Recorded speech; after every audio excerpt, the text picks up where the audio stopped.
سادات اعظام بالخصوص خلیفہ اشرف الفقہ حضرت مولانا سید قمر الدین بابو صاحب قبلہ، علماء ذوی الاحترام حضرت مولانا شاہ رخ صاحب، مولانا شمس الدین صاحب، سامعین کرام، خواتین اسلام، السلام علیکم ورحمۃ اللہ وبرکاتہ۔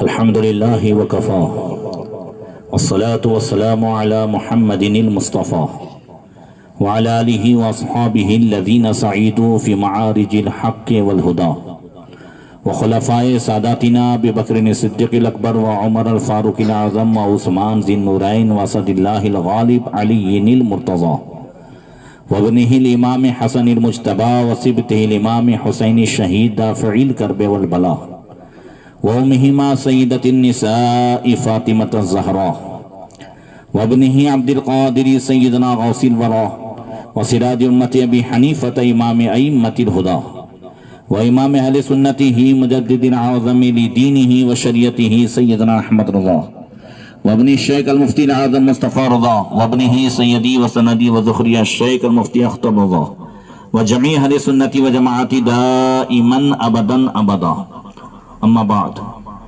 فاعوذ باللہ من الشیطان الرجیم، بسم اللہ الرحمن الرحیم، وذکرہم بایام اللہ، صدق اللہ مولانا العظیم۔ درود شریف پڑھیں، اللہم صلی علی سیدنا مولانا محمد معدن جود والکرم وآلہ وصحبہ وبارک وسلم۔ ہم اور آپ ہمارے جناب مستقیم بھائی کی صاحبزادی کی ہونے والی شادی خانہ آبادی کے موقع پر اللہ اور اس کے رسول کے ذکر کے لیے اور خصوصیت کے ساتھ حضور تاج الشریعہ رحمۃ اللہ تعالی علیہ کی عرس کی نسبت کرتے ہوئے آپ کی بارگاہ میں خراج عقیدت پیش کرنے کے لیے حاضر ہوئے۔ مولا کریم ہم سب کی حاضری کو قبول فرمائے، اس محفل کو دنیا و آخرت میں ہم سب کے لیے ذریعہ نجات بنائے۔ مولا کریم ہونے والی شادی کو خانہ آبادی بنائے، دلہا و دلہن کے درمیان محبت تامہ عطا فرمائے، دونوں خاندان میں آپس میں خوشیاں عطا فرمائے، اور انہیں اور ہم سب کو آپس میں ایک دوسرے کے حقوق کی ادائیگی کی توفیق عطا فرمائے۔ خوشگوار زندگی گزارنے کے لیے ضروری ہے کہ دونوں کی سوچ ایک ہو، یا کم سے کم 19-20 ہو، تب جا کر کے زندگی خوشگوار گزرتی ہے۔ دونوں خاندان کی کچھ سوچیں ملتی ہوں، دونوں میاں بیوی کی سوچیں ملتی ہوں، آپس میں مزاج کچھ ملتے ہوں، تب جا کر کے زندگی خوشگوار ہوتی ہے۔ ادھر ہم سوچوں کا بھی خیال نہیں رکھتے اور عقیدوں کا بھی خیال نہیں رکھتے۔ ہم یہ خیال رکھتے ہیں میں میمن ہوں تو میمن سے ہو جائے شادی، پٹھان ہے تو پٹھان سے ہو جائے، پھر بھلے وہ چاہے بد مذہب ہو چاہے کوئی بھی ہو، بس آ جائے۔ سب سے پہلے یہ خیال رکھیں کہ دونوں کا عقیدہ ایک ہو، دونوں کے کیا ہو، عقیدہ ایک ہو۔ پھر یہ ہے کہ دونوں کا مزاج ایک تو ہو نہیں سکتا، مگر 19-20 تو ہو، کچھ تو مل جل ہو۔ اسی کو اللہ کے رسول صلی اللہ تعالی علیہ وسلم نے دنیا کا سب سے بڑا خزانہ بیان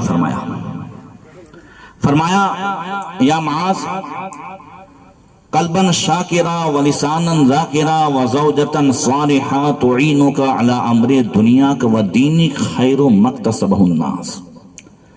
اے معاذ، اگر اللہ تعالیٰ تجھے ذکر کرنے والی زبان دے دے، شکر کرنے والا دل دے دے، اور ایسی نیک بیوی جو دین اور دنیا میں تیری مدد کرے، تیری ہیلپ کرے، تیرا اور اس کا مزاج دین کے معاملات میں، دنیا کے معاملات میں، دین کے کاموں میں، دنیا کے کاموں میں میچ کھاتا ہو، اگر یہ 3 چیزیں مل جاتی ہے تو سمجھ لو کہ اللہ تعالیٰ نے تمہیں دنیا کا سب سے بڑا خزانہ عطا فرمایا۔ دیکھیں، 1-2 باتیں آپ کے سامنے رکھتا ہوں۔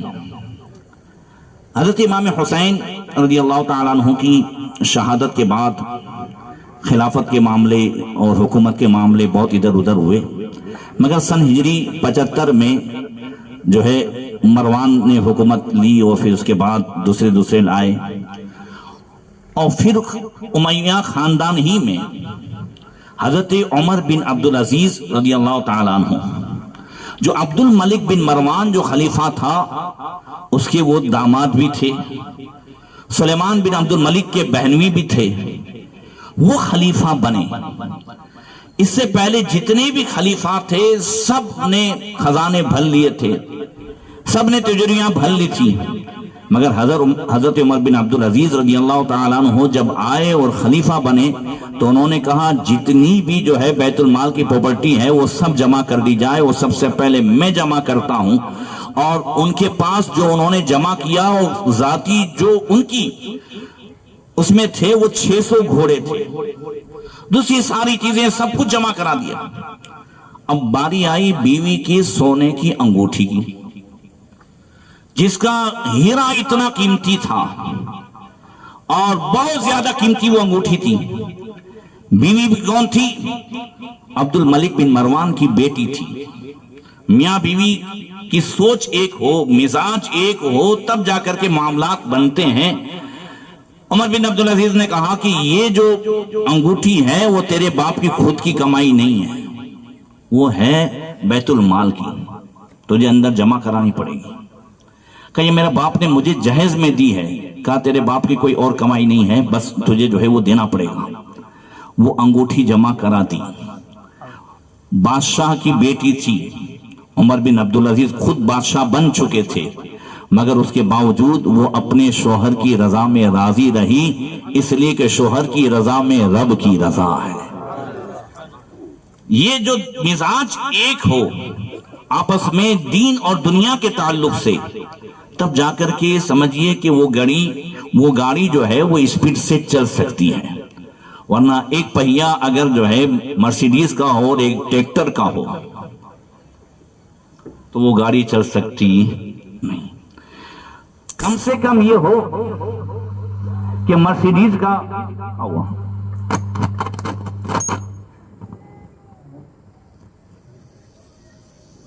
آپ دونوں ہاتھ پیچھے رکھ کے بیٹھ جائیں۔ درود شریف پڑھیں، اللہم صلی علی سیدنا مولانا محمد معدنی جودی والکرم وآلہ وصحبہ وبارک وسلم۔ 19-20 ہو تو کوئی بات نہیں ہے، سارے گھر کے معاملات اور خوشگوار زندگی کا دار و مدار اسی پر ہے کہ آپس میں سوچ ایک ہو، اور یہ پیدائشی نہیں ہوتا، یہ گھر کی تربیت سے بھی ہوتا ہے۔ اور اگر گھر کی تربیت نہ ہو تو خود شوہر کے اندر وہ کمالات ہوں کہ بادشاہ کی بیٹی بھی اپنے مزاج کو شوہر کے مزاج کے تابع کر دیتی ہے۔ یہ چیزیں آپ دیکھیں، حضرت سعید بن مالک رضی اللہ تعالیٰ، اللہ اکبر، حضرت سعید بن عامر، حضرت عمر فاروق اعظم رضی اللہ تعالیٰ عنہ کی بارگاہ میں ان کی 4 شکایتیں پیش ہوئی۔ کیا ہوئی؟ 4 شکایتیں۔ اور سب سے پہلے شکایت یہ تھی کہ سعید بن عامر جو ہیں وہ گھر میں ان کے کچھ بھی نہیں ہے، یہاں تک کہ سعید بن عامر مہینے میں 1 دن چھٹی رکھتے ہیں۔ سعید بن عامر جو ہے وہ دن میں سب سے ملاقات کرتے ہیں مگر رات میں کسی سے ملاقات نہیں کرتے۔ سعید بن عامر جن کو حضرت عمر فاروق اعظم نے حمص کا گورنر بنایا تھا، کہا وہ جب بھی جو ہے لوگوں میں بیٹھتے ہیں تو کبھی کبھی بے ہوش ہو جاتے ہیں۔ یہ شکایتیں حضرت عمر کو پہنچتی ہیں۔ حضرت عمر فاروق اعظم رضی اللہ تعالیٰ عنہ نے سب سے پہلے سعید بن عامر رضی اللہ تعالیٰ عنہ کو بلایا اور کہا کہ آپ مہینے میں 1 چھٹی کیوں رکھتے ہیں؟ تو انہوں نے کہا کہ میں آرام کے لیے چھٹی نہیں رکھتا، میرے پاس ایک ہی کپڑے کا جوڑا ہے، مہینے میں میلہ ہو جاتا ہے، اس کو دھونے کے لیے، چونکہ گھر میں دوسرا کوئی جوڑا نہیں ہے تو اس کو دھونے کے لیے میں پورا دن اس میں رہتا ہوں، اور پھر جب وہ سوکھ جاتا ہے تو اسی کو پہن کر کے میں لوگوں کے درمیان آتا ہوں، اس وجہ سے میں مہینے میں 1 چھٹی رکھتا ہوں۔ رات میں لوگوں سے کیوں نہیں ملتے؟ حضرت عمر پوچھتے ہیں، کہا میں رات میں اس لیے نہیں ملتا کہ دن بھر تو میں نے اپنا ٹائم لوگوں کے لیے وقف کیا ہے، اور رات کو میں نے اپنا ٹائم اپنے پروردگار کے لیے وقف کیا ہے۔ اس وقت میں تلاوت کرتا ہوں، میں جو ہے قرآن پڑھتا ہوں، میں نوافل پڑھتا ہوں، اللہ کو یاد کرتا ہوں، اس لیے میں رات میں لوگوں سے نہیں ملتا، مگر دن میں اگر کسی کی بھی کوئی فریاد ہو تو میں ضرور جو ہے اپنا دروازہ بند نہیں کرتا، ہمیشہ انہیں کام آتا ہوں۔ اچھا، بے ہوش کبھی کیوں ہو جاتے ہو؟ بے ہوش کبھی کیوں ہو جاتے ہو؟ تو حضرت سعید بن عامر کہتے ہیں بے ہوش ہونے کی مجھے کوئی بیماری نہیں ہے، مگر حضرت خبیب کو جب سولی پہ چڑھایا جا رہا تھا، کفار مکہ انہیں تیر مار رہے تھے، وہ منظر جب جب سامنے آ جاتا ہے تو مجھ پر غشی آ جاتی ہے۔ حضرت عمر فاروق اعظم رضی اللہ تعالیٰ عنہ نے فرمایا کاش میرے پاس سعید جیسے اور بھی گورنر ہوتے تو میں ہر جگہ جو ہے اسلامی ممالک میں انہیں گورنر بنا دیتا۔ وہ سعید بن عامر رضی اللہ تعالیٰ عنہ حمص میں حضرت عمر فاروق اعظم رضی اللہ تعالیٰ عنہ نے لوگوں سے زکوٰۃ کے مستحقین کی لسٹ منگائی کہ یہاں جتنے زکوٰۃ کے حقدار ہیں ان کی لسٹ بھیجی جائے، تو لوگوں نے لسٹ بنائی، اس میں سب سے پہلا نام سعید بن عامر کا تھا۔ تو حضرت عمر فاروق اعظم رضی اللہ تعالیٰ عنہ نے کہا کہ میں انہیں 5000 دینار دیتا ہوں مہینے کے، وہ سب کہاں جاتے ہیں؟ تو لوگوں نے کہا کہ وہ بس تھوڑے رکھتے ہیں، بقیہ سب اللہ کی راہ میں خیرات کر دیتے ہیں۔ اب حضرت عمر فاروق اعظم رضی اللہ تعالیٰ عنہ نے ایک سپاہی کو بلایا، کہا یہ 2000 لو اور سعید بن عامر سے جا کے کہو کہ یہ عمر نے بھیجے ہیں اور تمہارے لیے بھیجے ہیں۔ جیسے ہی بندہ گیا حضرت سعید بن عامر کو 2000 دیے، جیسے ہی 2000 دیے کہ حضرت سعید بن عامر نے لوگوں کو بلایا اور دینا شروع کیا، تو بیوی اندر سے آئی، آگے کہنے لگی آپ جانتے ہیں آپ کو بھی کام کرنا پڑتا ہے، مجھے بھی کام کرنا پڑتا ہے، تو اس سے ایک لونڈی خرید لیں، کچھ میرے لیے بھی آسانی ہو جائے۔ تو سعید بن عامر فرماتے ہیں تجھے کام کی فکر ہے اور مجھے ان لوگوں کی فکر ہے کہ جس کے گھر میں کام کا معاملہ نہیں ہے، جس کے گھر میں دانے کا معاملہ ہے، اناج کا معاملہ ہے، لہذا یہ پیسے انہیں دیتا ہوں جن کے گھر میں اناج تک نہیں ہے۔ بیوی نے کہا آپ بہتر کرتے ہیں، آپ کیا کرتے ہیں؟ بہتر کرتے ہیں۔ اب یہ جو چیزیں ہیں کہ دونوں میں آپس میں دین کے معاملے میں، دنیا کے معاملے میں اگر سوچ میل کھاتی ہے تو زندگی خوشگوار گزرتی ہے، اور اگر اونچ نیچ کا معاملہ ہو تو زندگی اجیرن ہو جاتی ہے۔ ایک دین کو چاہے، ایک دنیا کو چاہے، اب وہ بھی تھوڑا شریعت کے دائرے میں ہو تو کوئی بات نہیں، مگر بالکل اپوزٹ ہو تو معاملے بڑے خطرناک ہوتے ہیں۔ ساتھ میں مائیں بہنیں بھی بیٹھی ہیں، ہو سکتا ہے میری باتیں آپ کو اوپر سے جاتی ہوں۔ یاد رکھیں ایک مرد کے لیے جنت اس کے ماں باپ ہیں اور ایک عورت کے لیے جنت اس کا شوہر ہے۔ اگر مرد جو ہے ماں باپ کی خدمت کرتا ہے تو جنت ہے، اور اگر نہیں تو پھر دوزخ ہے۔ تو حضرت عمران بن حسین رضی اللہ تعالیٰ عنہ کی پھوپھی آقا کریم صلی اللہ علیہ وسلم کی بارگاہ میں آئی تو حضور نے فرمایا ذات زوجی املا، کیا شادی شدہ ہو؟ کہا یا رسول اللہ شادی شدہ ہوں۔ کہا کیف زوجتک، تم اپنے شوہر کے ساتھ کیسا سلوک کرتی ہو؟ کہتی ہیں لا آلہن الا ما عجزتو، مجھے کوئی پرواہ نہیں ہے، ہاں جب خرچے ورچے کی ضرورت پڑتی ہے تو خدمت کر لیتی ہوں، جب خرچے کی ضرورت پڑتی ہے تو تھوڑی محبت دے دیتی ہوں، ورنہ مجھے اس کی کوئی پرواہ نہیں ہے۔ آقا کریم صلی اللہ علیہ وسلم نے فرمایا کان کھول کر کے سن لو، ہوا جنتک و نارک، حضور نے فرمایا وہ تیری جنت بھی ہے تیری دوزخ بھی ہے، تو پرواہ کر۔ تو یہ سمجھتی ہے کہ مجھے صرف پیسے کی پرواہ ہے تو وہ صرف تیرے پیسے کمانے کا ATM نہیں ہے، اگر تو جو ہے ان کی خدمت کرے گی، ان کا کہاں مانے گی تو اللہ تعالیٰ اس کے بدلے میں تجھے جنت عطا فرمائے گا۔ ایک بات ہے، شادیاں ہمارے اندر بھی ہوتی ہے، شادیاں غیروں میں بھی ہوتی ہے، زندگی ہماری بھی گزرتی ہے، زندگی غیروں میں بھی گزرتی ہے، مگر میاں بیوی، اولاد، ماں باپ، یہ جتنے بھی رشتے ہمارے اندر ہے، ان سب کا تعلق صرف دنیا سے نہیں ہے، اس کا تعلق دنیا سے بھی ہے اور آخرت سے بھی ہے۔ اور غیروں میں جتنے بھی تعلقات ہیں، اچھے برے سارے معاملات، اس کا تعلق دنیا سے ہے۔ اس لیے ہم اپنی اولاد کو یہ سمجھائیں کہ آج ہم جس انداز سے بھی سلوک کریں گے وہ سارے سلوک ہمارے لیے فرض بھی ہے، قرض بھی ہے۔ توجہ ہے، میری بات سمجھ میں آ رہی ہے؟ کیا ہے؟ زور سے بولو۔ فرض بھی ہے، اور فرض ادا کرو گے تو جنت ملے گی، قرض ادا کرو گے تو ہماری اولاد یا ہماری جو ہے بہویں یا جو بھی قرض ادا کرو گے، اولاد ہوگی تو اچھا سلوک کرے گی، اور اگر بچیاں بہویں یہ قرض ادا کرے گی تو پھر ان کی جو بہو آئے گی وہ بھی قرض ادا کرے گی، وہ بھی ان کا کہا مانے گی، وہ بھی ان کے ساتھ صحیح کرے گی۔ اسلام میں جتنے بھی سلوک ہیں فرض کے ساتھ ساتھ قرض کو یاد رکھیں کہ وہ قرض ہے۔ آج اگر کوئی ساس اپنی بہو کو ستاتی ہے تو وہ یاد رکھ لے کہ اسے بھی آگے چل کر کے اس کا بدلہ ملنا ہے، اس لیے کہ حضور نے فرمایا اعمل ما شئت کما تدین تدان، عمل جو چاہے کر لے، جیسی کرنی ویسی بھرنی۔ اور پھر یہ ہے کہ یہاں تو اس کا بدلہ ملنا ہے، آخرت میں بھی اس کے معاملات ہیں۔ بنی اسرائیل میں ایک بڑھیا کا نوجوان بیمار ہوا، بڑا خطرناک بیمار ہوا، طبیبوں نے کہا کہ لا علاج ہے، اس کا کوئی علاج نہیں۔ ماں ہوتی ہے نا، اس ماں نے اپنے بیٹے کی شفا کے لیے، تندرستی کے لیے منت مان لی، اے اللہ اگر میرا بیٹا شفا پا جائے تو میں 7 دن تک دنیا چھوڑ دوں گی۔ منت سمجھ رہے ہو نا، 7 دن تک دنیا چھوڑ دوں گی۔ آہا، اس نے منت تو مان لی، بیٹا اچھا بھی ہو گیا، تندرست بھی ہو گیا، بیماری چلی گئی، اور یہ اسی کی خوشی میں سب کچھ بھول گئی۔ چند سال گزر گئے، ایک رات سوئی تھی تو غیب سے آواز آئی، کسی کہنے والے نے کہا اللہ کی بندی مصیبت آئے اس سے پہلے اپنی منت کو پورا کر لے۔ اب اٹھی، بیٹے سے ذکر کیا، بیٹا تیرے لیے میں نے یہ منت مانی تھی، اب 7 دن دنیا چھوڑنا ہے، ظاہر بات ہے کہ زمین کے نیچے ہی جانا ہوگا، اب کیا کیا جائے؟ بیٹے نے کہا ماں ہو سکتا ہے کوئی بیماری آ جائے تو مجھے آ جائے گی، مگر آپ بولے نہیں بیٹا تجھے آنچ نہ آئے۔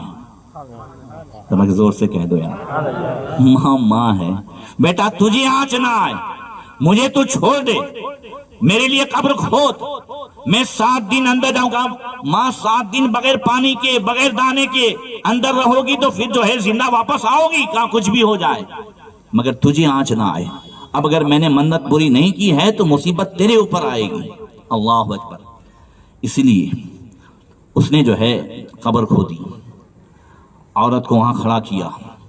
قبر کھودنے کے بعد عورت ہاتھ اٹھا کے دعا کرتی ہے، الہی و سیدی قد فعلت جہدی و طاقتی ووافیت نظری فاحفظنی فی ھذا القبر من العقوبہ ومن الآفات۔ کہا اے اللہ، اے میرے معبود، اے میرے سردار، اپنی طاقت کے مطابق میں اپنی منت کو پوری کر رہی ہوں، میں زمین میں جا رہی ہوں، مگر تو اپنے قدرت کے مطابق میری حفاظت کرنا، اس قبر میں آنے والی آفت مصیبت جو بھی اس سے تو حفاظت کرنا، میری جو طاقت ہے وہ میں کر رہی ہوں، تیری جو قدرت ہے وہ تو کر لینا۔ ماں ہوتی ہے، اندر چلی گئی، بیٹے نے بھاری ہاتھوں سے اس پر مٹی ڈالی۔ یہ مردہ ماں کے اوپر مٹی نہیں ڈال رہا ہے بیٹا، زندہ ماں کے اوپر مٹی ڈال رہا ہے۔ اور ماں کو دیکھیں کہ وہ کس لیے اپنے اوپر مٹی لے رہی ہے، وہ لے رہی ہے تو بیٹے کی تندرستی کے لیے لے رہی ہے۔ اس لیے حضرت سید المفسرین عبداللہ ابن عباس رضی اللہ تعالی عنہما کی یہ 3 باتیں بڑی پیاری مجھے لگی۔ فرماتے ہیں ثلاث آیات نزلت مقرونۃ بثلاث لم تقبل منہا واحدۃ بغیر قرینتھا۔ فرماتے ہیں 3 آیتیں ایسی ہیں قرآن پاک میں کہ جو دوسرے 3 سے جڑی ہوئی ہے، اگر ایک 3 کو کرو دوسرے 3 کو نہ کرو تو پھر وہ جو 3 ہے وہ بھی قبول نہ ہو۔ 3 کو کرنا ہے تو ساتھ میں دوسرے 3 کام بھی کرنے ہوں گے، 3 کو کیا ہے اور دوسرے 3 کام نہیں کرو گے تو یہ جو 3 کیے ہیں وہ بھی قبول نہیں ہوں گے۔ فرمایا وہ 3 کام کون سے ہیں جو دوسرے 3 سے جڑے ہوئے ہیں؟ فرمایا اللہ تعالیٰ فرماتا ہے اطیعوا اللہ و اطیعوا الرسول فمن اطاع اللہ ولم یطع رسولہ لم یقبل منہ۔ اللہ فرماتا ہے کہ اللہ اور اس کے رسول کا کہا مانو، اللہ کا کہا مانو، اس کے رسول کا کہا مانو، اللہ اس کے رسول کی اطاعت و فرما برداری کرو۔ اب جس نے اللہ کا کہا مانا اور رسول اللہ کا کہا نہیں مانا، لم یقبل منہ، اس سے اللہ کا کہا مانا قبول نہیں کیا جائے گا۔ پھر فرمایا دوسری بات، اللہ تعالیٰ ارشاد فرماتا ہے اقیموا الصلاۃ وآتوا الزکاۃ فصلى ولم يزكي لم يقبل منه. اللہ فرماتا ہے نماز قائم کرو زکوٰۃ ادا کرو. جس نے نمازیں پڑھی اور زکوٰۃ نہیں دی، دونوں کو اللہ نے ساتھ میں ملا کے بیان کیا ہے، تو اس کی نماز بھی قبول نہیں جو زکوٰۃ نہ دے. اور تیسری بات بیان فرمائی، اللہ فرماتا ہے انشکر لی ولی والدیک. اللہ فرماتا ہے میرا شکریہ ادا کرو اور ماں باپ کا بھی شکریہ ادا کرو. اور فرمایا فمن شکر اللہ ولم یشکر والدی لم یقبل منہ. تو جس نے اللہ کا شکریہ ادا کیا، جس نے نمازیں پڑھی، جس نے روزے رکھے، جس نے قرآن کی تلاوت کی، سب کچھ کیا، مگر ماں باپ کو ستایا، تو اس کی یہ ساری نیکیاں بھی برباد گئی.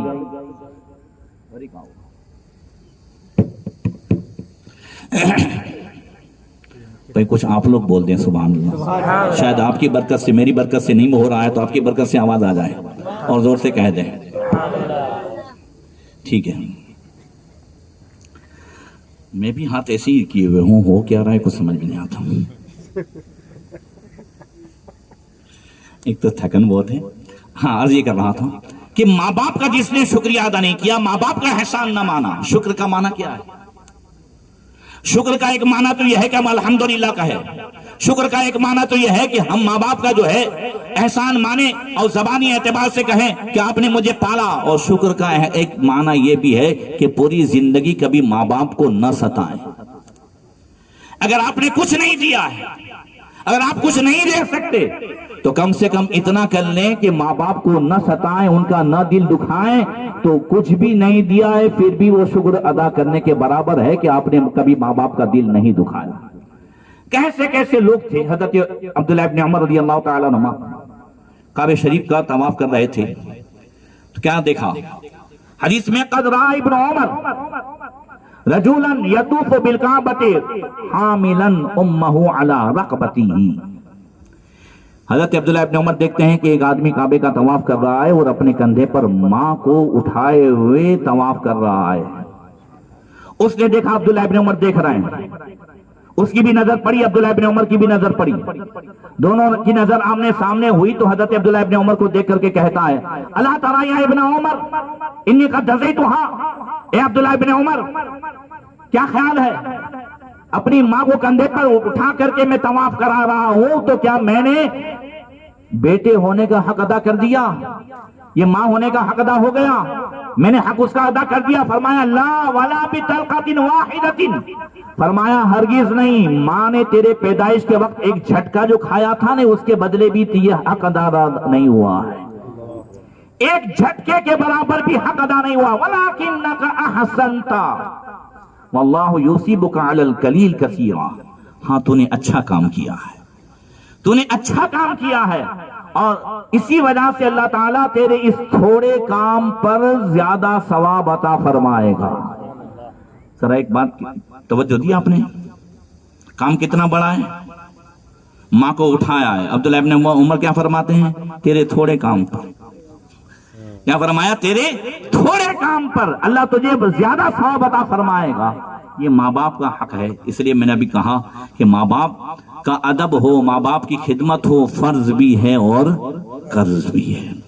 بہرکیف وہ عورت قبر میں چلی گئی. جیسے ہی قبر میں گئی تو اسے ایک سوراخ نظر آیا. اس سوراخ میں اس نے جیسے ہی جھانکا تو سامنے ایک باغیچہ ہے اور اس میں ایک حوض ہے. پانی اس کا صاف و شفاف ہے. دو عورتیں اس کے پاس بیٹھی ہوئی ہیں. اس میں سے ان عورتوں کی نظر اس پر پڑی جو سوراخ سے جھانک رہی تھی، تو فوراً کہا ادھر ہمارے پاس آ تو تجھے بتائیں. اس نے کہا میں کیسے آ سکتی ہوں؟ کہا آنے کا ارادہ کر. جیسے ارادہ کیا تو وہ سوراخ بڑا ہو گیا. وہ اندر چلی گئی، ان کے پاس پہنچی، باتیں ہوئی. ایک عورت کو دیکھا اس عورت نے کہ اس کے اوپر پرندہ اپنے پروں سے ہوا دے رہا ہے. طرح طرح کی نعمتیں بھی ہیں مگر ساتھ میں پرندہ ہوا دے رہا. اور دوسری جو عورت تھی اس کے اوپر پرندہ اپنی چونچ سے اس کے سر کو کاٹ رہا ہے، وہ مار رہا ہے. اس نے کہا پہلی عورت سے، کہا بماذا نلتا من هذه الکرامہ، یہ عزت تجھے کیسے ملی ہے؟ اللہ تعالیٰ نے یہ نعمت کیوں دی؟ ایک پرندہ تیرے جو ہے وہ پرندہ تھوڑی تھا، وہ تو فرشتہ ہے جو اپنے پروں سے ہوا دے رہا ہے. کہا یہ ہوا تجھے جو دے رہا ہے یہ نعمت تجھے کس وجہ سے ملی؟ تو وہ کہتی ہے کان لی زوج فی الدنیا وکنت مطیعۃ له وقد خرجت من الدنیا وهو راض عنی. ہاں دنیا میں میرا شوہر تھا، میں ہمیشہ اس کی اطاعت و فرما برداری کرتی تھی، میں نماز بھی پڑھتی، سب کچھ کرتی، مگر ساتھ ساتھ شوہر کی اطاعت و فرما برداری بھی کرتی تھی. اس وجہ سے جب میں دنیا سے آئی یہاں پر تو میرا شوہر مجھ سے راضی تھا، میرا شوہر مجھ سے راضی تھا. یہ ضروری ہے، اس لیے اللہ کے رسول صلی اللہ علیہ وسلم نے فرمایا ایما امرات ماتت وزوجها عنها راض دخلت الجنہ. فرمایا جو شوہر اس حال میں انتقال کرے کہ جو ہے اس کا شوہر اس سے راضی ہو، جو عورت اس حال میں انتقال کرے کہ اس کا شوہر اس سے راضی ہو، تو اللہ تعالیٰ اس کے جنت میں داخلہ فرما دے گا. اور جنت کے کتنے دروازے ہیں؟ زور سے بولو یار، کتنے ہیں؟ ادھر سے کہیں آسا ہوا. جنت کے کتنے دروازے ہیں؟ کتنے بولو؟ 8. کتنے ہیں؟ کتنے دروازے ہیں؟ زور سے بولو آپ بھی. 8 ہے نا. 8 دروازے سے جانا ہے. کیا 8 دروازے جو ہیں تمہیں بلائیں ایسا کچھ کرنا ہے؟ تو مالک جنت تمہیں آج جنت بانٹ رہے ہیں. حضور ارشاد فرماتے ہیں ما من امرات صلت خمسها وصامت شهرها واطاعت زوجها دخلت من اي ابواب الجنت شاءت. نبی نے فرمایا جو عورت 5 ٹائم کی نماز پڑھے، رمضان کے روزے رکھے اور اپنے شوہر کا کہا مانے، جنت کے 8 دروازے میں سے جس دروازے سے چاہے داخل ہو جائے. وہ تو نہایت سستا سودا بیچ رہے ہیں جنت کا، ہم مفلس کیا مول چکائیں، اپنا تو ہاتھ ہی کھائیں. اللہ اکبر. اب وہ کہتی اسی وجہ سے فَأَكْرَمَنِي اللَّهُ تَعَالَى مِنْ هَذِهِ الْكَرَامَةِ، اللہ تعالیٰ نے یہ جو ہے کرامت کا تاج مجھے عطا فرمایا ہے کہ فرشتہ اوپر سے ہوا دے رہا ہے. اب اس سے پوچھا یہ سزا تجھے کس لیے ملی؟ تو وہ کہتی ہے انی کنتو امراتن صالحۃ وَكَانَ لِي زَوْجٌ فِي الدُّنْيَا وَكُنْتُ عَاصِيَةً لَهُ وَقَدْ خَرَجْتُ مِنَ الدُّنْيَا وَهُوَ سَاخِطٌ عَلَيَّ. وہ کہتی ہے کہ میں ایک نیک عورت تھی، نماز پڑھتی تھی، روزے رکھتی تھی، سب کچھ کرتی تھی، اور میں نے ایسے ایسے شوہر کو ستانے والی دیکھی ہے کہ جو 5 ٹائم کی نہیں 9 ٹائم کی پڑھتی ہے. میں نے دیکھا ہے. کتنے ٹائم کی؟ 9 ٹائم. اور 9 ٹائم کی پڑھنے کے بعد وہ ہمیشہ اس پر رہتی ہے، شوہر کے پیچھے پڑی رہتی ہے تمہیں خبر نہ پڑے. بھئی اس کو خبر نہیں پڑتی تھی تو تیرے کو لایا نا، خبر پڑتی تو تیرے کو لاتا. سب سے بڑی مصیبت یہ ہے عمران بھائی، عورتیں ہمیشہ یہی کہیں گی آپ کو خبر نہ پڑے، یار ہم کو خبر نہیں پڑتی تھی تو تم کو لائے. اب تو سمجھ میں آیا نا آپ کو کچھ؟ جی ٹھیک ہے. اب پوری دنیا کو پڑھاؤ، یہ میرا سب کا حال یہی ہے، میرے جیسا بندہ کہہ دیتا ہے. ٹھیک ہے ہاں، تو سب کا حال یہی ہے. پوری دنیا کو پڑھاؤ، بخاری پڑھاؤ، حاشیہ پڑھاؤ، ترمذی پڑھاؤ، پھر بھی اور جو ہے کوئی کچھ بھی پڑھائے، اسکول میں ٹیچر ہو کچھ بھی ہو، مگر پھر بھی عورت تو یہی کہے گی تم کو خبر پڑے نہیں. وہ سچ بھی ہے. صحیح ہے نا جی. چلیے تو وہ کہتی ہے کہ میں خوب نمازیں پڑھتی تھی، سب کچھ، مگر شوہر جو میرا تھا ہمیشہ اس کی نافرمانی، ہمیشہ اس کے خلاف کرنا، ہمیشہ اس کے اپوزٹ کرنا. پھر وہ کہتی ہے فَجَعَلَ اللَّهُ قَبْرِي رَوْزَةً لِصَالِحٍ وَعَاقَبَنِي بِهَذِهِ الْعُقُبَةِ لِسَخْطِ زَوْجِي. کہاں اللہ تعالیٰ نے میری نماز روزے ان سب کی وجہ سے میری قبر کو جنت کی کیاری بنایا ہے، مگر شوہر کی نافرمانی کی وجہ سے یہ سزا مسلسل جاری ہے جو پرندہ میرے سر پہ جو ہے چونچے مار رہا ہے. اسی لیے اسلام میں جو حقوق العباد ہے، حقوق اللہ ہے، دونوں کا معاملہ صحیح ہونا چاہیے. غوث پاک رضی اللہ تعالیٰ عنہ فرماتے ہیں، یہ پہلی تقریر ہے غوث پاک کی، فرماتے ہیں لا بد لکل مومن فی سائر احوالہ بثلاثۃ اشیاء. ہر مومن کو ضروری ہے کہ ہمیشہ 3 کام اپنے سامنے رکھے، وہ 3 کام کرتا رہے. امر ینتصلہ ونہی یجتنبہ وقدر یرضی بہ.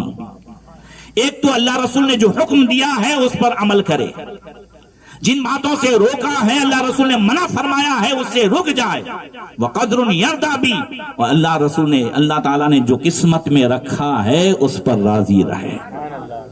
مومن ہر حال میں یہ تین کام کرے، اور شادی بیاہ ہو اس میں بھی یہ تین کام ہیں۔ اس میں بھی بہت سارے کام ایسے ہیں جو اللہ رسول نے حکم دیا ہے، لڑکی کو دیکھ لینا، ایجاب و قبول کرنا، نکاح کرانا، ولیمہ کرنا، یہ سب حکم دیا ہے کہ نہیں؟ پھر ڈی جے باجے یہ وہ سب پھن فتور اس سے منع فرمایا ہے۔ پھر اس کے بعد جیسی ملی ہے قدر یردا بھی، یا جیسا ملا ہے اس پر راضی رہنا۔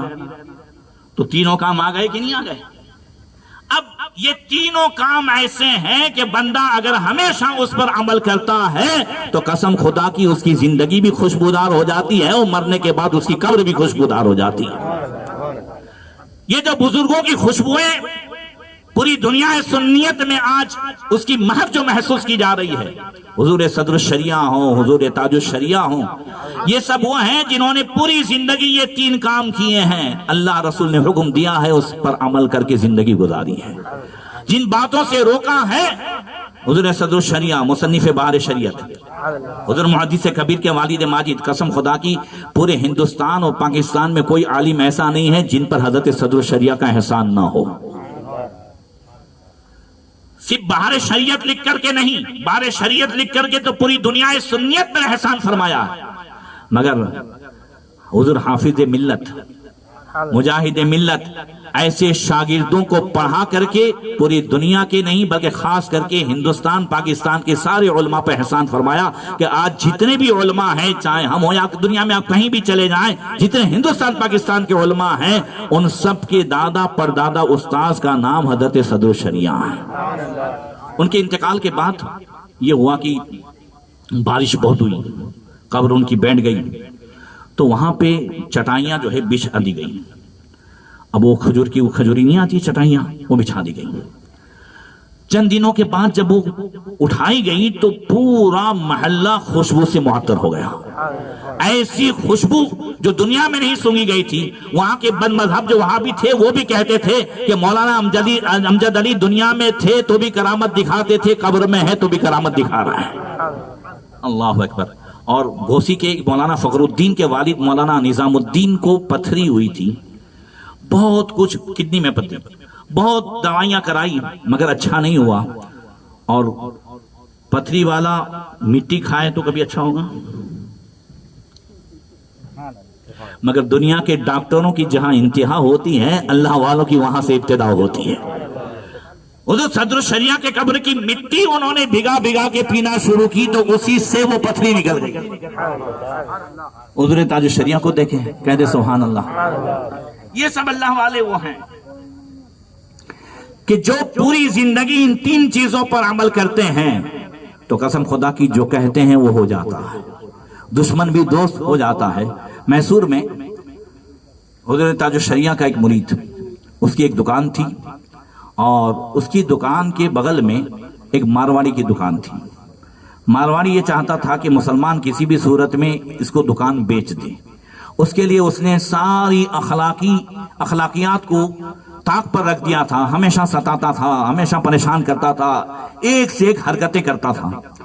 جب حضور تاج الشریعہ کا یہ مرید بہت پریشان ہوا تو حضور تاج الشریعہ کو فون کیا، اور حضور یہ بہت پریشان کرتا ہے، وہ یہ چاہتا ہے کہ میں اپنی دکان اس کو بیچ کے چلا جاؤں۔ حضور تاج الشریعہ نے فرمایا انشاءاللہ میں دعا کروں گا، تم یہ عمل کرو کہ آج سے پورا دن چلتے پھرتے، اور یہ ان کے صدقے میں عمل آپ کو بھی مل جائے گا۔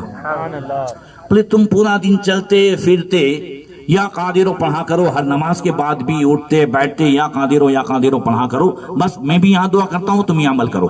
ابھی اس کو عمل کرتے 4-5 دن ہوئے تو جو مارواڑی یہ چاہتا تھا کہ اس کی دکان خرید لے، اس کو اس لیے پریشان کرتا تھا، وہی 4-5 دن کے بعد مارواڑی آ کر کے کہتا ہے تم میری دکان خرید لو۔ اور پھر اس بندے نے وہ دکان خرید لی۔ شکاری آیا تھا شکار کرنے، وہ خود شکار ہو کر کے گیا۔ اسی کو حضور تاج الشریعہ فرماتے ہیں، مجھے کیا فکر ہو اختر، میرے یاور ہیں وہ یاور، بلاؤں کو خود میری گرفتار بلا کر دے۔ وہ حضور تاج الشریعہ رحمۃ اللہ تعالی علیہ 2015 میں مولانا شہاب الدین جو حضور تاج الشریعہ کے خادم تھے، وہ کہتے ہیں میں بیٹھا تھا تو چند لوگ آئے اور چمکتے چہرے تھے، اس میں سے ایک چہرہ کچھ پہچان میں آتا تھا مگر میں پہچان نہیں پا رہا تھا، تو انہوں نے کہا مجھے پہچانا، کہا دھیان تو آ رہا ہے نام یاد نہیں آ رہا، کہا حاجی احمد علی قادری، انہوں نے شجرہ دکھایا تو اس میں انہی کے ہاتھ سے لکھا ہوا تھا جموں کشمیر سے، کہا ہاں ہم لوگ جموں کشمیر میں آئے تھے، کہا 2007 میں مرید ہوا تھا۔ پھر ایک جوان کی طرف اشارہ کرتے ہوئے کہا کہ یہ میرا بیٹا آفتاب ہے، آج اس کو مرید کرانے کے لیے لایا ہوں۔ واقعہ یہ ہوا تھا کہ میرے بیٹے پر جنات کا اثر ہوا، جنات بہت پریشان کرنے لگا، اس کو حاضری آنے لگی، ایک دن بہت پریشان کیا، تو میں بھی جوش میں آیا اور میں نے کہا تجھے معلوم ہے ہمارے پیچھے کس کا ہاتھ ہے؟ کہا میرا بیٹا حاضری میں تھا، میں نے اسے کہا تو جانتا ہے ہمارے پیچھے کس کا ہاتھ ہے؟ کہا اتنا کہنا تھا کہ میرے بیٹے آفتاب نے خود دیکھا کہ اور میں نے بھی دیکھا کہ تاج الشریعہ سامنے کھڑے ہیں۔ کہا اسی وقت جو ہے آفتاب کا وہ جن تھا، کہا اب نہیں آؤں گا اب نہیں آؤں گا کہتے ہوا چلا گیا اور آفتاب بالکل صحیح ہو گیا۔ تب سے وہ آفتاب کہتا ہے کہ اس پیر کو جب اس وقت دیکھا تھا اگر میں آنکھوں سے دیکھ لوں تو مرید ہو جاؤں، اس سے پہلے کبھی اس نے دیکھا نہیں ہے۔ کہا ہم جیسے ہی حضرت کی بارگاہ میں گئے، آفتاب نے جیسے ہی دیکھا کہا ہاں یہ اس وقت آئے تھے، یہ وہی شخصیت ہے تاج الشریعہ کی۔ یہ وہ حضرات ہوتے ہیں جن کی پوری زندگی کبھی اللہ اس کے رسول کے خلاف نہیں گزرتی، تو اللہ تبارک و تعالیٰ ان کی زبان کو بھی سیف بنا دیتا ہے۔ اللہ تعالیٰ ہم سب کو بھی ایسی زندگی گزارنے کی توفیق عطا فرمائے، اللہ تعالیٰ ہونے والی شادی کو خانہ آبادی بنائے۔ السلام علیکم ورحمۃ اللہ۔